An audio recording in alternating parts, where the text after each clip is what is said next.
And so after radio, television comes along, and then how do we move forward? How do we pivot from your illustrious and successful career to more of what becomes the next stage of your career?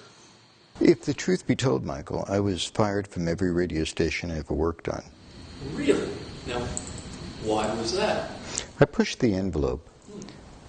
I guess I was beginning to become a little restless, a little bored, a little frustrated with the experience.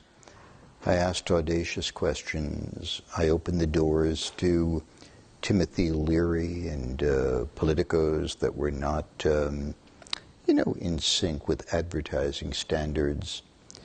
I began to do quirky things like taking down the telephone numbers of payphones around the city and dialing them at random late at night to see who would pick up the phone and interview whoever it was that I chose to speak with. I became more interested in spiritual matters and meditation matters than movie stars and celebrities and rock stars. It became the beginning of the end of the broadcasting years. So, with this great success, yet you're restless for something even more adventurous. What happens next? If the truth be told, I am not proud of anything I've ever done. I view pride as one of the deadly sins, and buying into pride is a trap. I did my craft really well. I was a superb interviewer. I'll take credit for that. It was an innate characteristic and trait. And a visionary, and a person who pioneered a certain kind of journalism at a time when it wasn't being done. So then... It's what I did. Yes. It's not who I am. Yes, but there was a grander adventure. Oh, yeah. Ready to begin that even you couldn't have anticipated. Oh, I don't anticipate any adventure. So, let's talk about Chapter 2. Destiny knocked on the door, and it said in my brain, I've now interviewed more than 2,000 people. I have met and I have interviewed some of the most famous people of the 20th and now 21st centuries. Some of them have become friends of mine. Some of them I really liked and respected. And I thought to myself, I'm a little tired of riding this train, but I know something about being on this track. And I called a couple of people and said, look, I'm trying to get out of media, I'm trying to get out of radio and television. Maybe I could do something for you in terms of media and public relations. I know what you need.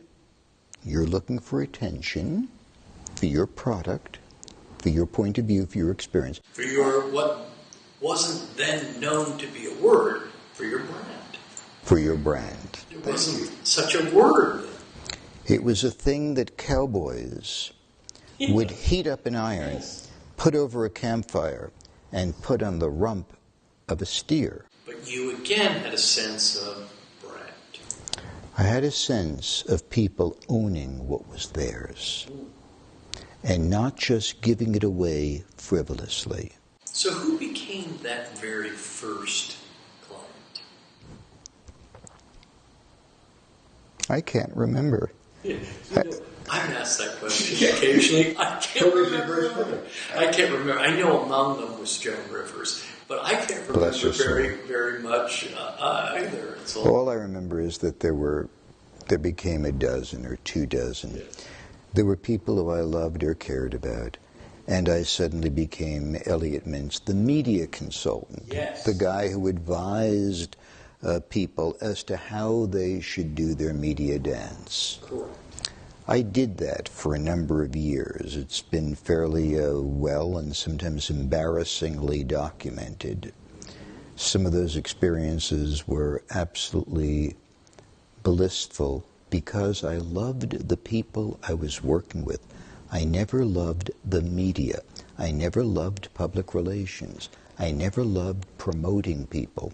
You said to me once privately that to properly represent a client, you must love them. Yes. I thought that was a very interesting remark. I reflected on it, and I have come to conclude that you were right. You must love the person, not be in love with them, but love them. You know, it's kind of like people who make love without feeling love for the person that they're embracing. That's having sex. Yes. I was never interested in having sex as much as I was interested in making love to somebody I loved. I was never interested in media, in promoting people, in helping them achieve their multi-million dollars. I was more involved in them wanting to fulfill their personal dream. If a side effect of the dream would be, you know, the magic jets and castles in the sky, bless them. But that's not what I was working for. Well, now look, you have an iconic career as a media consultant. Not my words, your words. I'd never refer to But me. these are words that have been attributed to you by vast numbers of people over a vast period of time. And you've represented some of the greatest and biggest names of all time. But one name that you're attached to for eternity will be John and Yoko. So now the question becomes, how does a young, hot, smart, inquisitive, audacious media consultant earn the trust of John Lennon and Yoko Ono? I'll accept the phrase young. But I think you said that I was hot? Mm-hmm. I'll negate that. I mean, there was a litany. You had a very dynamic presence as a media consultant right away. You instantly burst on. Nobody instantly bursts on the scene. Mm-hmm. And if you talk to the people that really count, you'll see that most of it was underneath the ocean. You're right, in the making. Okay, so how do you... I do an interview with Yoko Ono on a radio station. It was 1973, if I recall.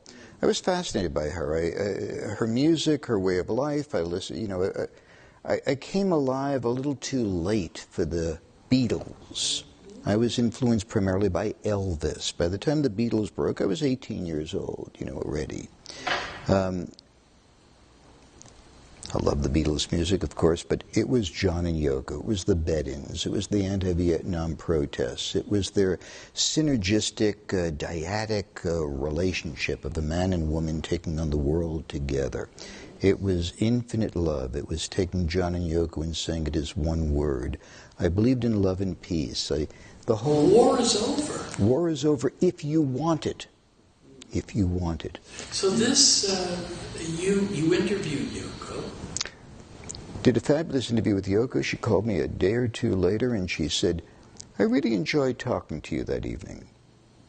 And Michael, after having interviewed almost 2,000 people and being in radio and television, and I can't recall anyone after an interview calling me and saying thank you for doing the interview. Well, I can tell you you're right. You know you're right. Yeah. You represent somebody, make them $10 million, and they're out the door. Yes, gratitude is not a commodity most frequently associated with A-list celebrities. So. That is true, and it's worth speculating about. Yes. However, she called me back, and, I was blown away by that. I called her the next day, and I said, I have to tell you, you calling me and being gracious enough to thank me for an interview, and by that time, John and Yoko had been interviewed 10,000 times. According to the Associated Press, they were the most photographed couple of the 20th century. More than presidents, kings, and queens. And we began a telephone friendship. She would call me. No email here. We've got a telephone. The email had not been created. That's right. And we would call each other. And the call... As friends. As friends. I'm an insomniac. I don't sleep. She's an early riser. So, 5, 6, 7 a.m. in New York City is primed. I'm just finishing dinner here. We began to talk. But you've been a lifelong insomniac. Since I was 16, I have not slept. On average, just so we can give people a sense of you, what time do you go to sleep at night? Before the sun rises. I'm most comfortable at around, 5 a.m. to go to sleep. You go to sleep every night at 5 a.m.? Yes. And awake at? Well, it's not deep sleep. It's not REM sleep. I haven't had a dream in 30 years. I'm conscious of other sounds in the room. I'll get out of bed at around noon, do a meditation, and begin my day. I can function fairly competently with 2 hours of deep rest in every 24-hour cycle. I might also add that I don't play full-court basketball.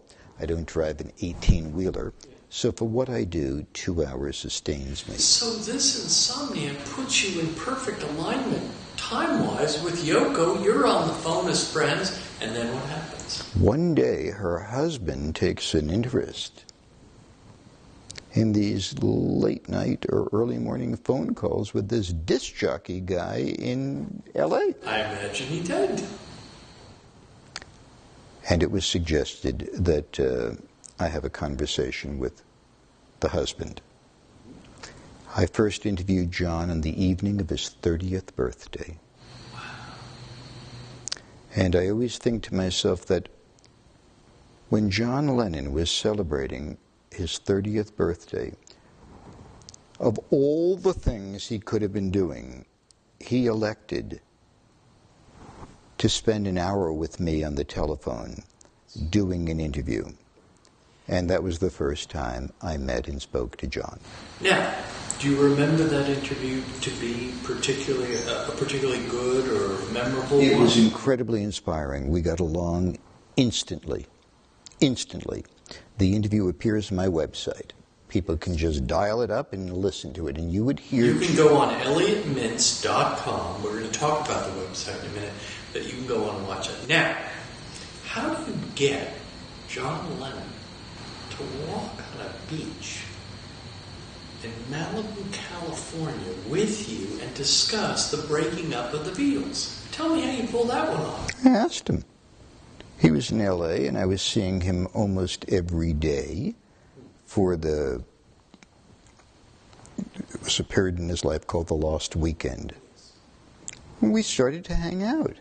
Keep in mind that after the phone call with Yoko, after the radio interview with John, I began to talk to John every day on the telephone. So you then created a friendship both with Yoko and John, independently. The longest conversation I had with both John and Yoko in one day was 11 hours. Maybe 5 with Yoko and maybe 6 hours with John. We spoke every day and every night for at least a year before we actually met in person. You had never met them? Never met them. They had never seen what I looked like. I was a voice on the radio.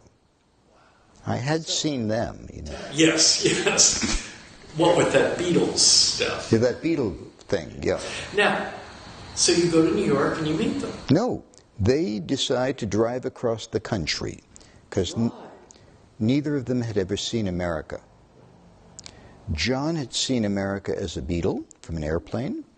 Yoko had never seen the great expanse. And one day, they had a driver in an old, I call it a Rambler, I don't know what car makes, and they drove from New York to L.A. They made a wrong turn on the Barstow Freeway and wound up in a little place called Ojai, about 50 miles from here. And I got a call from John saying, "We're here, come see us." And I said, "Oh, great, where are you, what hotel?" And he said, "Let me put the driver on," a friend of theirs, not a professional chauffeur. And the guy says, "It's a place called OJ." And I said, "How do you spell that?" He said, Ojai. Oh, Ojai.